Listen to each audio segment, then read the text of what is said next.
following announcement has been paid for by the WZWA Network.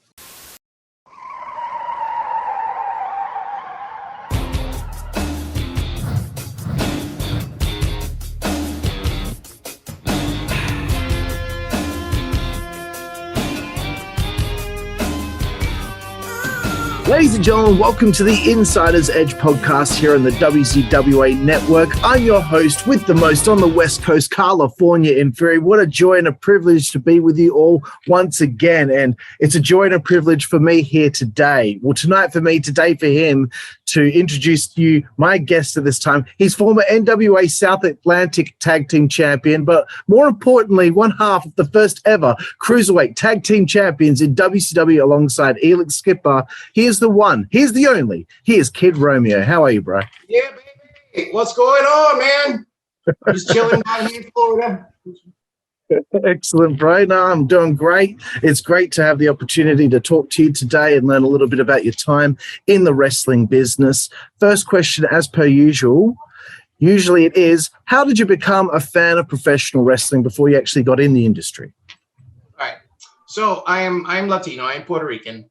When I was younger, I used to live down in Puerto Rico with my grandma and my great grandma, and over there we started watching Puerto Rican wrestling and stuff. So I used to watch like Carlos Colon, the Invaders, Bruiser Brody, Ric Flair. We used to come down there. Abdullah the Butcher was one of the big ones that come down there. So those were all like what I was watching when I was little, and then we got cable on the island. And then I started watching, was it NWA, Georgia Championship Wrestling? Yes. Right, yep. With Tommy Wildfire Rich, Ric Flair, JYD, Four Horsemen, all those, yeah. And that was like my really where I started really getting into it. And then WWE got it more programming. I started watching WWE. Right. Awesome. So I guess the bug might have bit you, and at some point you might have thought about getting involved in the business. What was the first step that you took towards getting involved in the business? My first step, well, I used to be, it's no secret, I used to be a Chippendale. So right. I was in business already, and my name was Romeo. So one time when they used to come to Universal Studios, they came to Universal Studios. So I went down, I went to the front row, sat down, I was watching the shows. And I was like, I saw Ray, I saw Chavo, I saw Eddie. And by stature wise, I was like, oh, they're taking smaller guys now in wrestling? I want to do this, I can do this. And I stayed around and I waited in the parking lot. And I talked to a whole bunch of people that were coming out of there, and just asked what you needed to do and everything. And they told me, well, first thing is you need to be able to do at least 1,000 Hindu squats. I said, oh, okay. And he goes, concentrate on that, you'll be okay. So I trained for 6 months. I do 100 squats in between every set, going outside in the heat and run suicide squats, sprints, everything, and just got ready for it. And then I went up to Atlanta for a 3-day tryout, and there was 14 people. After day 2, there was 4. Day 3, there was 3 of us. And by the end of day 3, I was the only one that had made it. So I had an invitation to come. So I came back to Orlando, regrouped myself, threw everything in a car, went up there, moved into an apartment with different roommates and stuff, and went up there till I got signed. Incredible. It's always the same story with anyone that went through the Power Plant. I've had a bunch of the guys on the show, like Chuck, Lash LaRue, Alan Funk. It's the same story. You have to be prepared when you do those tryouts. And a lot of people went into that not prepared. Oh, my God. It's brutal. It's absolutely brutal. All they wanted was Hart, really. That's all they were looking for, Hart. Now they look for other stuff. Absolutely. The most important thing. Yeah, absolutely. And look, I wanted to ask you one question about your time as a dancer. I know when it comes to the movies, if someone's a lawyer and they watch a film with, a law, a court of law and lawyers and all that, they'll always say, oh, that's not really what it's like. It's not that animated. When it comes to Magic Mike, is it exaggerated Magic Mike having a job like that, or is it pretty true to life? All right, so let's say my life. Magic Mike, Mickey Rourke, the wrestler. Right. You get Kid Romeo somehow. The Magic Mike was a little bit, I don't know, exaggerated or different from like really what it is, but the wrestler was dead on. But basically, if you fuse those, I'm a fusion of those movies. Pretty much. I understand. Fair enough. Fair enough. I just thought, that would be something I just wanted to know about, because I know that I could never be a Chippendales dancer no matter what I do. So I mean, it's a different career. You never think about it when you're doing it. It's normal. It's great. And then when you're, a grown man, you're like, wow, that's how I used to do it. And you tell people, they're like, you were an idiot. What? I'm like, it was a job. It paid well. It wasn't too difficult. Excellent, man. Okay, so I guess you spend some time in the power plant. Do you have any particular stories of the experience in the power plant before you got brought up to TV? Oh, man, there's always all kinds of stories. I mean, we used to get the groups going, and we sit around when, like, once we were in and get new tryouts coming and stuff, we get involved with them, getting in their face and all that stuff. And I just remember doing the squats and stuff. They had the buckets, and if you acid and touch that bucket, you have to start again.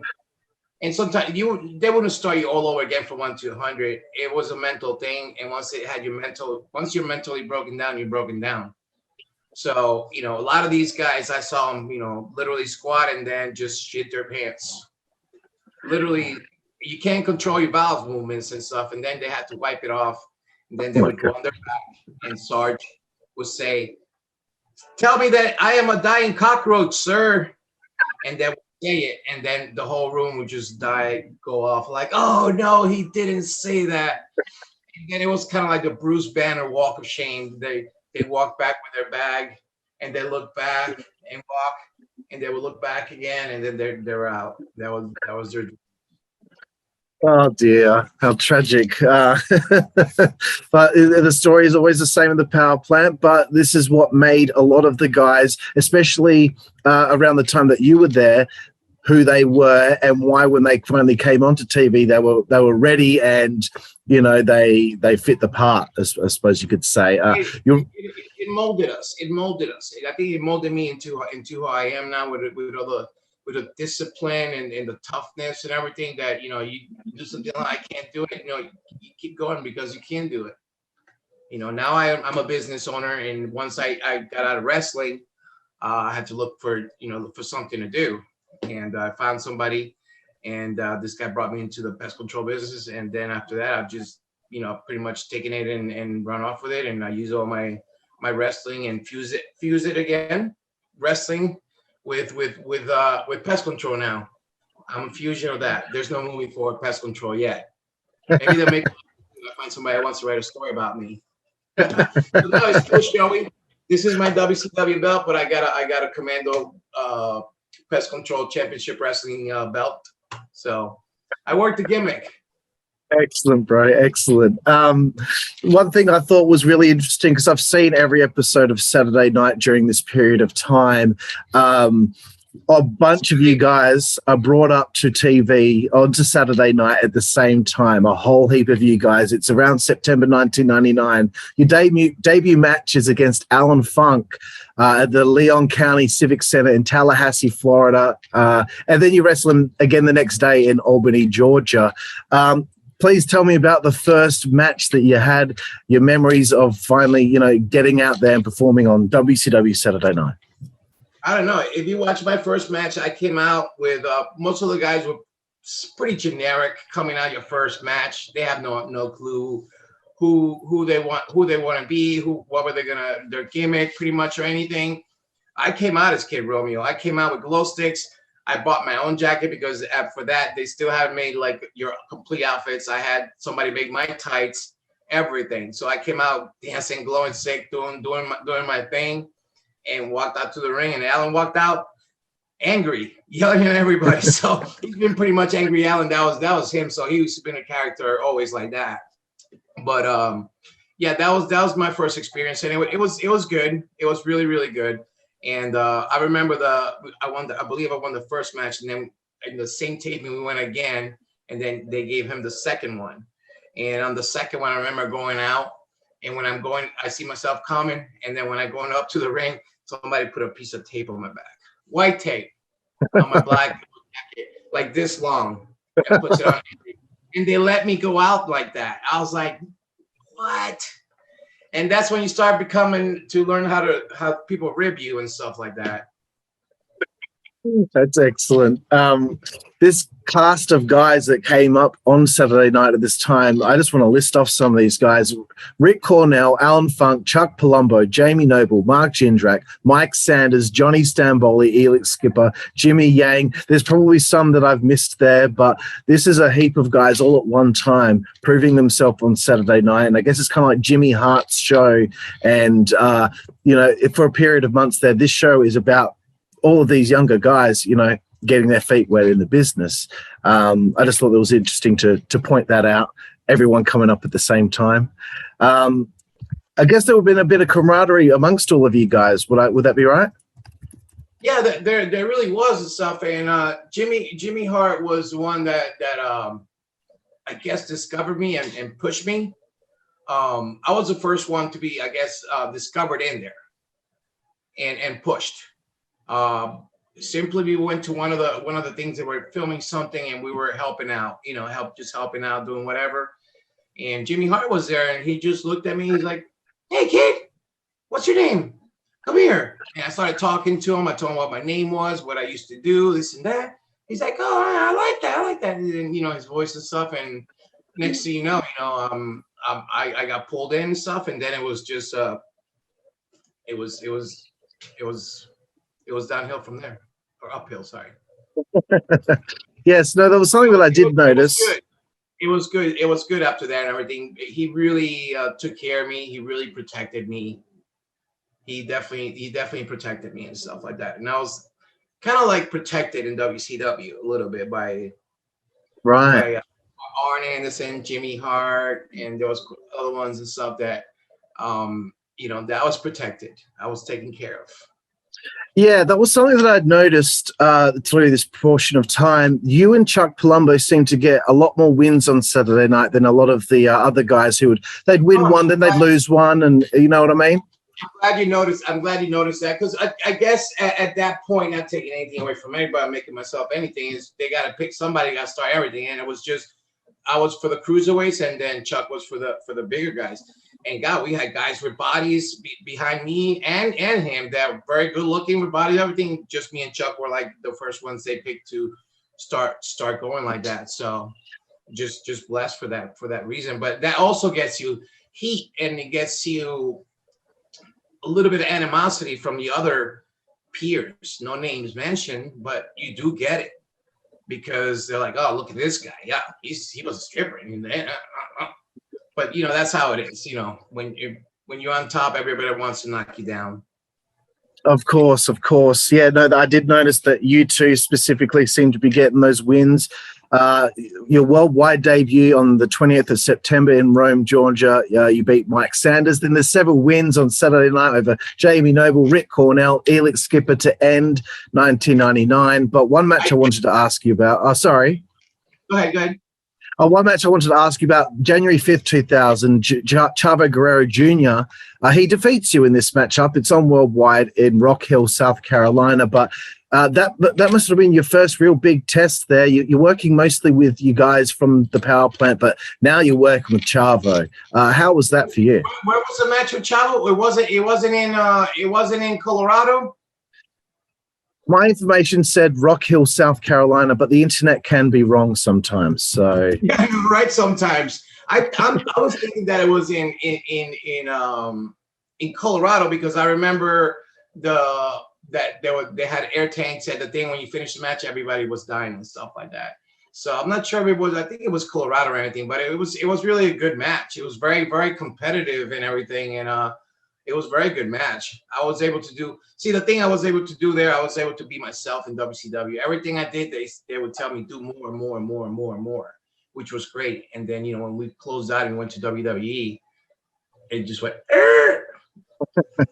nope, don't do that. Don't do that. No, you can't do that. I basically wasn't allowed to do anything that I did as a character over that got response from the people. People liked it, but it doesn't matter to them. Yeah, I understand, bro. And you continue to my WWE match. I had one, and that was on Heat against Ese Rios. I was going to ask about that. Yeah, I was going to ask about that. And that match, now think about it, everything on that match, I put it together and put it together right to his finish. And it was a very good match. I think I did too much in it because they walked me out to the ring. I got no intro music. I was like, what? I felt like so like, I don't even know what I felt like. I feel like, man, I no respect whatsoever, I guess. They sent me, and then no music. I just waited for him to come down, and then I performed. I did my little dance. I did my little 6-shooter and stuff like this to the crowd, the whole thing, and I thought it would look good. If anything, I might outperform him, and he had a big angle going with Kurt Angle. Right? Yeah. I don't know. Take a look at that match, and you tell me what happened with me. It's politics. Nothing, you can't control that politics. Absolutely, bro. I understand. I've had a lot of guys on the show that have been in that situation, especially when they came over from WCW. And you don't know that. You don't know that. You just don't be yourself. If you knew that now, if I go back, I would probably maybe to elongate my career, I would probably change some things that I did behavior-wise, doing everything. Not that I was hurting anything or really doing anything that would reflect on my wrestling or anything, but it's a game. Yeah. The people and everything, I would change some stuff, but I understand. So as we enter 2000, you make your Nitro debut against the Wall on January 24th, but then and that was at the Stable Center in Los Angeles, California. I was supposed to go against Kurt Hennig. It was right. It's Kurt Hennig, and I was supposed to go over on Kurt Hennig. And I guess maybe he didn't want to. I'm not sure what happened, but that didn't think. Then they put me against the wall and just gave me a loss. It was a pretty good match against the wall. I mean, for what it was. It's quite the change in scenario there. You're about to be Mr. Perfect, I was told when I arrived there, and then they came and changed it all around, and I was okay. A day later on Thunder, you get to be in the Cruiserweight title tournament against Prince Ikea at the MGM Grand Garden Arena in Las Vegas, Nevada.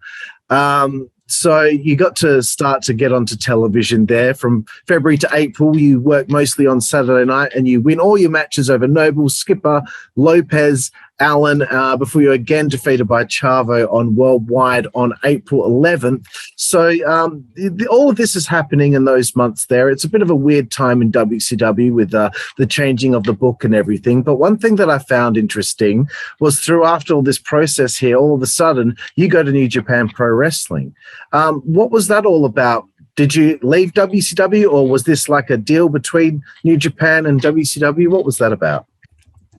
No, that was with WCW over there. They came down to the power plant, and they picked and choose the cruiserweights. And I think Alan said that they asked him and something happened, but I don't know. From what I heard and stuff like that I was just the one that they picked and stuff like that. And then that was it. They didn't pick anybody else. So I wound up going over there.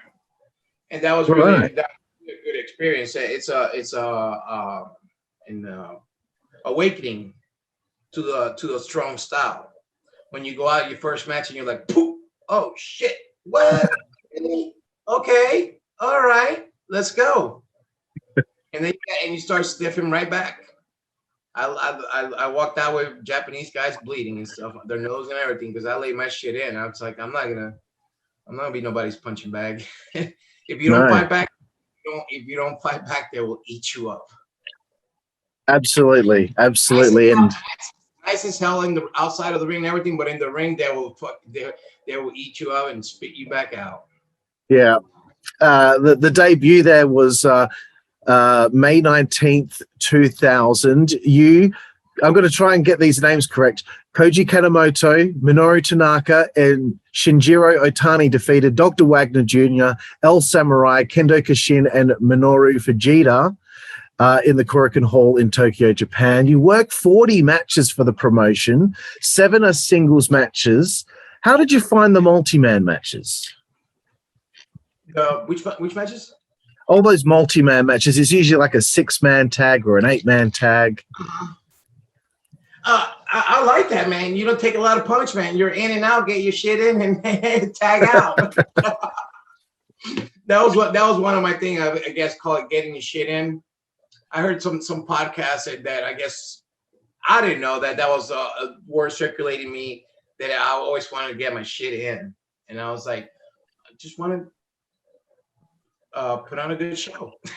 Exactly, of course. Why wouldn't you? This is your job. I guess I was always accused of always wanting to get my shit in. Right. Well, I wanted to ask you, what do you feel like you learned most through your experience wrestling there in Japan?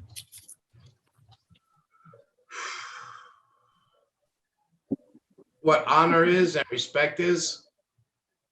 Something that it's over there a little bit more than over here. I think it maybe as a society itself, and definitely in the wrestling business, it's a little bit more respect and, you know what I mean? Who are you going to find here washing somebody's back and stuff like that? You know, no, you go over there, the guys from the first match, they're there to the end. And when you see them, the guy's sitting there like this, the champ raised his hands up like this, and the guys watching him. Yeah, so yeah. That's respect. That's putting in your dues and everything. You won't find that here. Hell no, like I ain't no fag. I'm not doing that. Yeah, they do what they're told. Yeah, it certainly is different over there. That I like. Where your word really means something, honor means something, respect. United States, Yeah, I get you. So eventually you do finally get brought back to WCW. Although unfortunately it's 2001 at this point. I know I missed the gap. I missed the gap. And the reason for that gap was I got suspended for about 6 months, which were very crucial and in my career. Because I went out with a girl that was just trying out, and Terry Taylor had the hots for her. Out of this shit, I got suspended, and Jimmy Hart. I talked to Jimmy Hart for all that time. Every couple months, just hang in there, kid. Hang out, and then he brought me back, and then they brought me back into the tournament. And on that time off, I just hit the weights, and I was just turning into a monster. Not the regular Saturday Night Romeo. I turned into like a badass Romeo, and then that's when they brought me back. They brought me back for that. But it was very crucial that time. That timing. That's when they had brought everybody in. They were more on the part of the regular show. So if I didn't get screwed that way there, who knows where I'd be. I understand. Yeah, I had no idea about that. Those guys were able to go up there because they had that stent. I was missing that stent. But yeah, it is a crucial time because you got guys like a Jindrak, an O'Hare, a Palumbo that get to be a part of the invasion angle, whereas some of the guys like Lash LaRue, etc., didn't quite get to be part of that. And but we'll get to that when we get to it. the Cruiserweight Tag Team titles, obviously, this is a pretty big part of your career. The tournament itself. That was my WrestleMania moment. That's how I describe it to everybody. That was my WrestleMania moment. Yeah, that's awesome, man. The tag tournament goes over several weeks, heading into the final WCW pay-per-view Greed, where yourself and Elix defeat, of all tag teams, Billy Kidman and Rey Mysterio Jr. In Jacksonville, Florida, at the Coliseum there. Please tell me a little bit about this. And this is, as you said, your WrestleMania for you. Tell me about the match and how just the feeling after all that time to have this.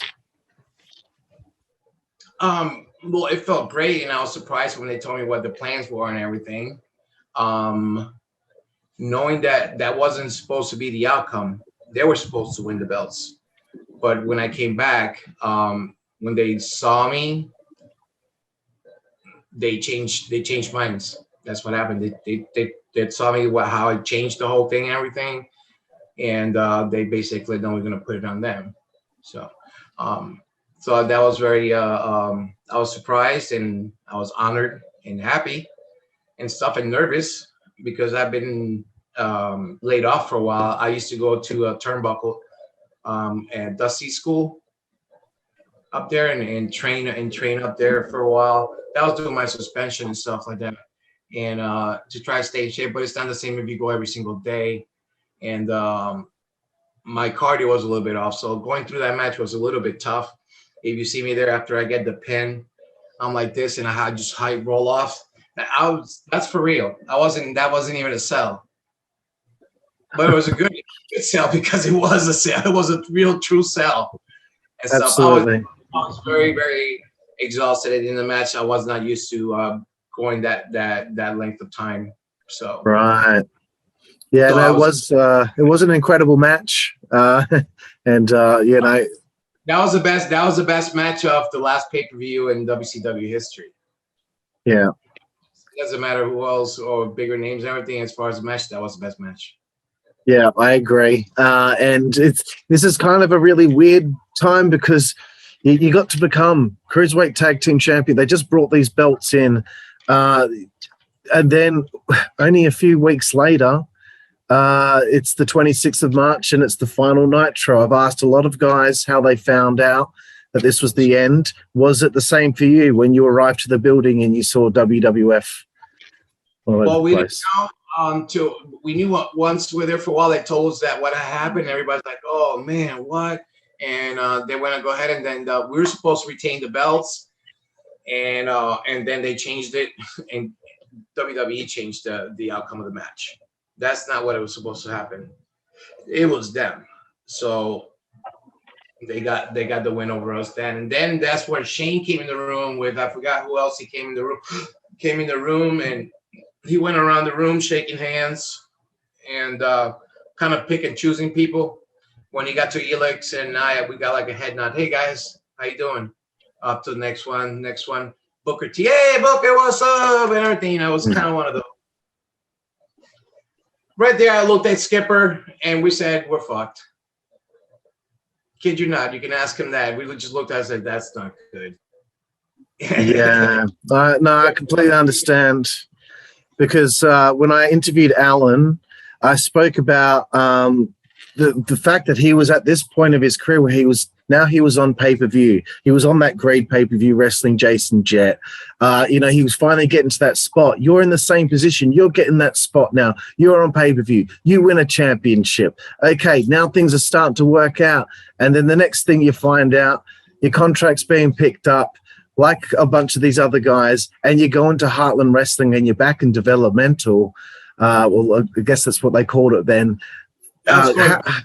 We felt, I'll tell you right there, we all felt like we were going backwards. We felt like we didn't deserve that. It could have been a little bit more, start working on us and stuff, because we have done all that already. But you know how it is, they want to make you, I don't know, pay dues again it's their game. It's a different game now. The game has changed literally at that point. That's what we were saying. So yeah. Absolutely. Alan told me. I sucked. It was the worst. It was depressing. Yeah, Alan told me that he felt like that you guys were all brought there to make the guys that were under developmental contracts already get better. And then once they got better, he told me about the moment where they were just letting all the WCW guys go one after another. Elix had tears in his eyes, and a whole bunch of guys after that ended up kind of leaving the business, like a Rick Cornell. How did that feel for you? What was that conversation like when they told you that they were going to let you go? I didn't know what to do. I was like, what? Because you get into this, and once you're in that thing, you don't even think you're ever going to get released. It really doesn't go through your mind. It doesn't go through your mind, especially I thought I had made it and stuff like that. But I knew when I went up there, they were putting me in shitty matches. They weren't getting me things, so I know things weren't going like they were going in WCW. So I knew there was something that definitely had changed and stuff. So, yeah. But it's nothing you can do about it, man. You just gotta roll with the punches and continue your life and stuff. I went back to Japan, then I went to Puerto Rico, wrestle in Puerto Rico and stuff like that. But it's not the same once you're at the big game and stuff like that. And to me, a lot of these guys keep on wrestling in independence, break their body down, this and that. At the end of the day, some got brought back, and we see all these people that go back and stay in the business. I don't know if that wasn't me, and I already had all this politics in the beginning. I knew that I needed to start finding something. So that's why I went into the pest control business, and now I have a successful pest control company and stuff. We're the undisputed champions of pest control. That's excellent to hear, bro. I wanted to, before we start winding up down on the interview here, I wanted to ask you about NWA TNA and being a part of the company for a short period of time there in 2002. I know you worked a 6-man elimination match with Low Key, Christopher Daniels, Skipper, Jerry Lynn, and Tony Marmaluke. It was a really good match. Absolutely. That was a good match. And, if you watch some of those matches, man, we used to sell. They don't sell anymore. They kind of just register and they're up and running. And then everybody gets kicked out of like 50 awesome moves. And then you pin them with your finisher. That's a lame ass finisher. I'm like, come on, my dog can kick out of that. So things have changed somewhat like that. It's, when you get matches to sell, they're just not selling. I don't know. They just do a lot of tricks. I agree 100% because I have these arguments. Enough characters, everybody's more thing. Although now they're trying to, I think, change a little bit with NXT too. Now that I think Vince woke up and like, hey man, we can have everybody, a whole federation. I mean, for prime time, a whole federation of little guys, and not even little guys. There's a lot of guys who look like. AEW's got quite a few. It's good to have 1, 2 for that, that spice and change and stuff. But when you have a whole bunch, it's not believable. It's like, shit, why's that guy? I can beat him up. I can do that. you have the audience thinking like that. I don't think it's so good. I agree. And I talk to people about this all the time because I get angry at the way some of the Highflyers wrestle today. And I say, you have to understand, if you didn't see it, you have to understand when the WCW Cruiserweights had their matches, you never felt like you're going to get taken out of the match. It didn't feel fraudulent at all. It didn't feel that way because even if there was a dive to the outside, it came across like it was happenstance. The guy happened to turn around, and as he sees the guy coming at him, he takes the bump. Nowadays, they just stand there waiting for them. Just wait there for me. Just sit there. Doesn't matter what I do. I'll do 10 runs around ring, this and that, and you see me and everything, and then act surprised when I come through the ropes and stuff. It's not believable. Yeah, and it's all about timing, man. You should be hearing that guy running in the ring. When he's about half ring, so you turn around. Half the time they're like this, going like this. Really, bro? You're gonna stand like that, like a bobbling dog, and then they miss him and everything, man. You gotta sell like this, down on knee, looking, peeking, then get up and receive it. Not just sit there like this. especially if he's delayed for whatever reason on his coming out. You look like fucking, you're just standing there waiting for him. And we all know it'll work, but you want to make your work look legit. That's why my shit was stiff. I was stiff. Ask Alan Funk. He's got stitches, right? He's got 6 stitches thanks to Kid Romeo. How we used to say, I like to lay my shit in because I like to things to look snug and good and stuff. Now they throw these pansy punches and even the people that you got the cameras, they always go to another angle. I'm like, dude, throw a big forearm one, but pop it or do something like that, 100 punches, really? Rabbit, little things like that, and then the guy gets out. He doesn't have a mark on his face. Come on. We're just being picking and nipping out the business now. No, this is just the way I am now. I can't help it. I just get sick and tired of seeing people get kicked full force in the face 40 times in a match and they still don't go down. It drives me crazy. So I just want to the next one, because that's how they're like kind of like training the fans, and when the fans are kind of like dictating, they want to see that. No, you dictate the fucking pace. You slow it down and you cause a reaction with your character. You get them to boo without even doing anything. That's it, I was bro. pretty good at that. I can always get a reaction. Yeah, I agree, bro. I thought it was important to bring up that the WCW Cruiserweights, the way that they did that thing, it still was believable no matter what. Everyone was believable. I don't care if it was a luchador, a Puerto Rican guy, an American guy, maybe some of the English guys, anyone around that period of time, it always came across as realistic as possible, whereas today it's just not the same. I just wanted to say that. It's not the same, bro. It is not the same. It's a shame. I mean, AEW is doing a little better now. I think they're good for wrestling fans. They're not trying to just do PG and say, oh, don't do this or don't do that. Everything that's all part of wrestling. So it's good that they're doing that and diversities that they got over there. So it's kind of WCW. You have an alternative now. Yeah, that is a good thing. I wanted to kind of, before we get to the final bit of the interview, just ask you about, okay, your time in the wrestling business. What was, aside from winning the Cruiserweight Tag Team Championships, do you have another positive memory, maybe a story about someone else that you worked with in the business that really means a lot to you when you look back on your time? Well, besides winning the belt stuff, just making it through the power plant. That's no joke. It's so famous. Everybody knows about the power plant and how brutal it was. And just that I was able to go through that and everything, it speaks highly about myself, I think, and everything that I know that I had heart. I have heart. I've always had heart. So I got out of the business that I had heart. I was able to beat a legend that I always saw on TV and stuff. And next thing you know, within a year, I'm wrestling him. We're hanging out. We're friends and all that stuff. So those are all memories I'll never forget that nobody could take from me.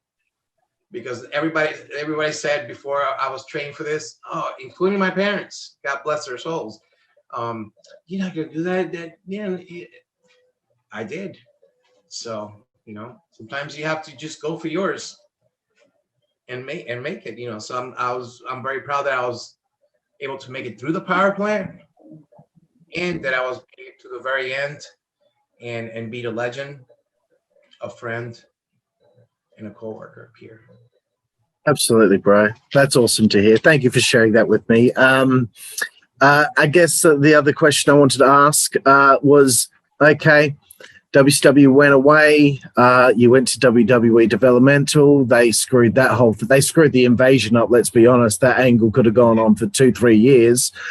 You worked with TNA a little bit.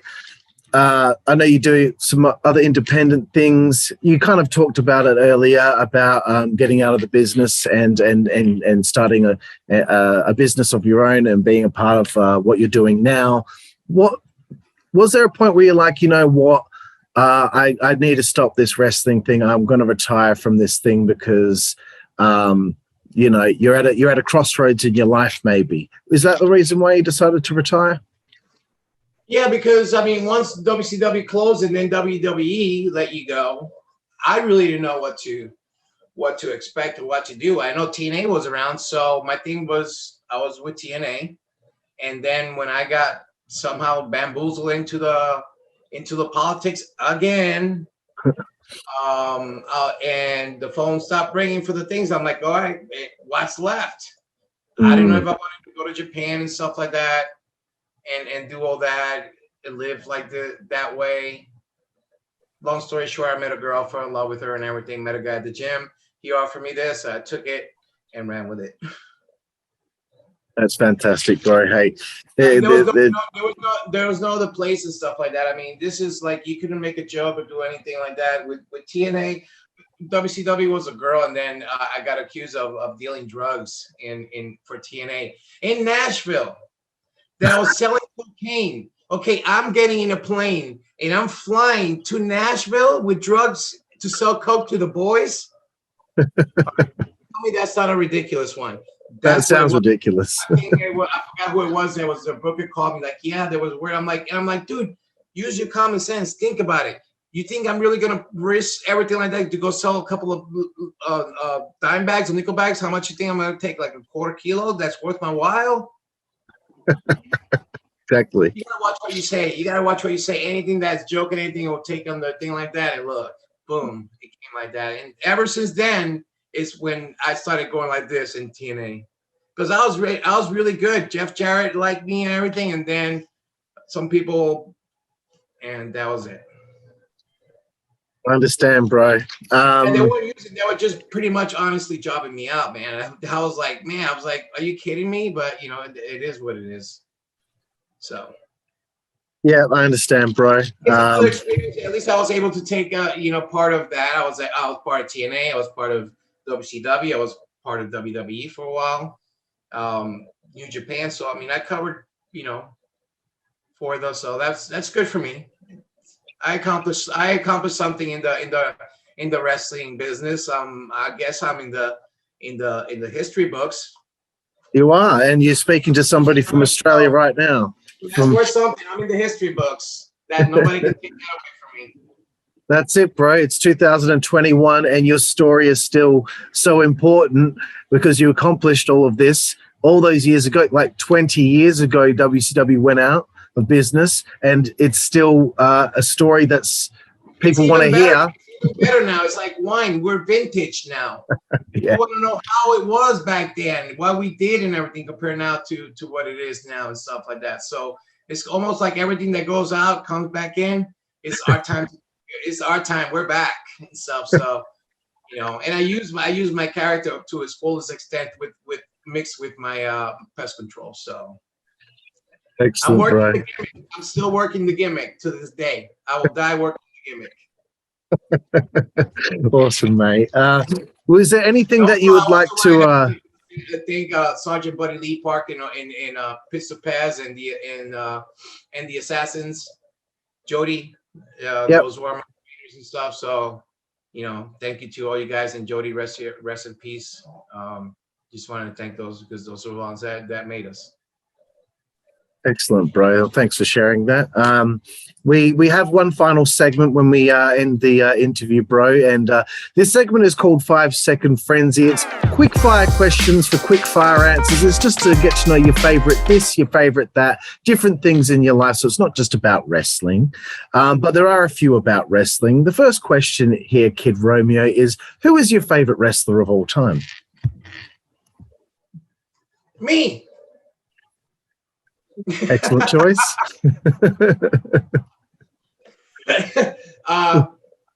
Eddie Guerrero.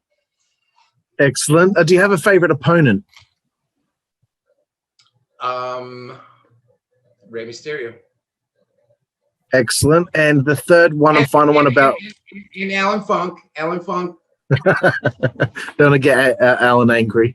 No, I don't want to get him angry. He put me over enough times. Thank you, Alan. Would your favorite match be that match where you won the Cruiserweight Tag Team Championships? I would have to say yes. Excellent. Getting away from wrestling now, bro. Do you have a favorite book? The Bible. Excellent. We've had that a few times on the show. Yes. Yep. Do you have a favorite TV show? Chicago PD. Nice. Favorite film? Favorite. The Wrestler was one of my favorite films. Excellent choice. Favorite musical artist?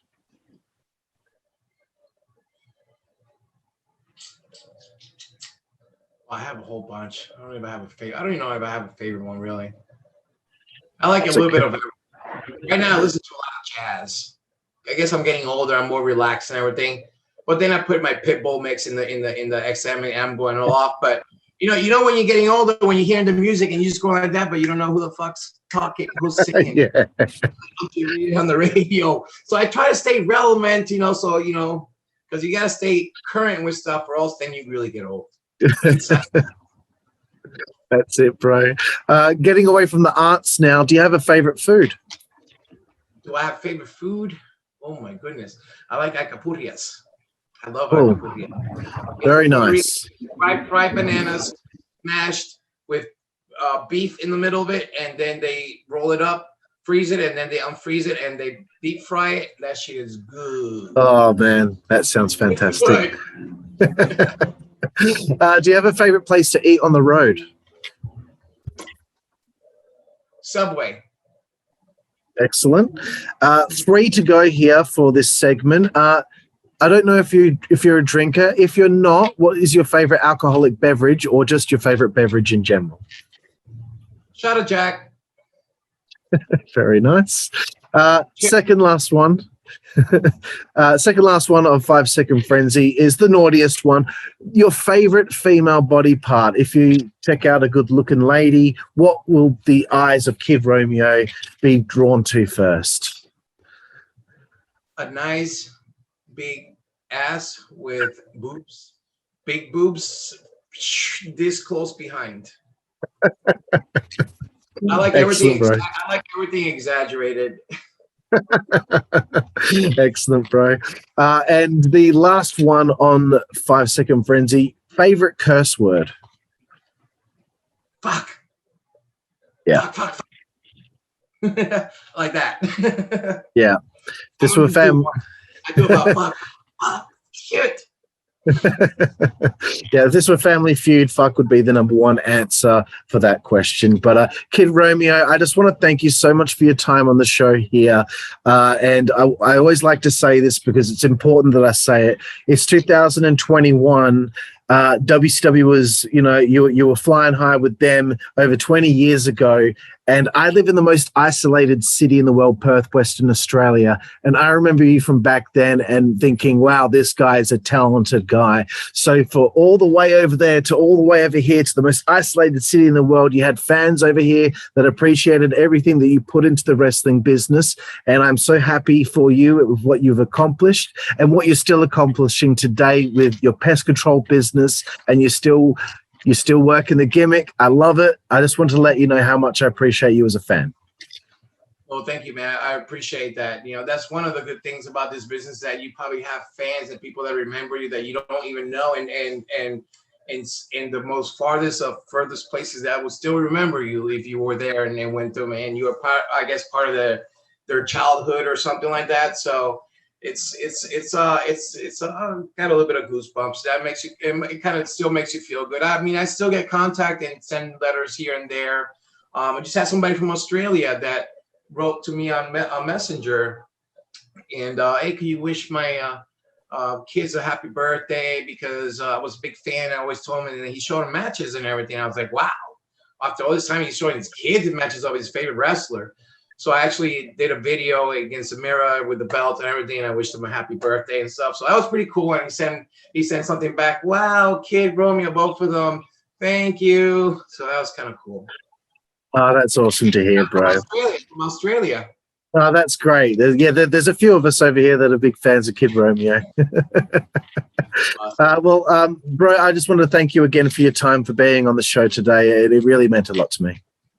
Well, I want to thank you for having me on, and apologize. I know that stood you up a couple times and everything, man. But I'm a one man show here, man. I do my commercials, I do the work, I do the paperwork, and my assistant obviously does all the technical stuff. So I'm not. Kid Romeo is not the most technical man in the world, but I work the gimmick, so it's gonna be all right. So, and thanks to all my coaches, and thanks to all my if you're listening, everybody I wrestled, everywhere I was involved. Thank you for being part of my life and an experience. So, excellent, bro. Thank you, bro. And thank you to Kid Romeo for being on the show here. And thank you to everyone out there for watching the Insider's Edge podcast here on the WZWA Network. I'm Karlifornia Fury, alongside my new friend here, Kid Romeo, and we will see you next time.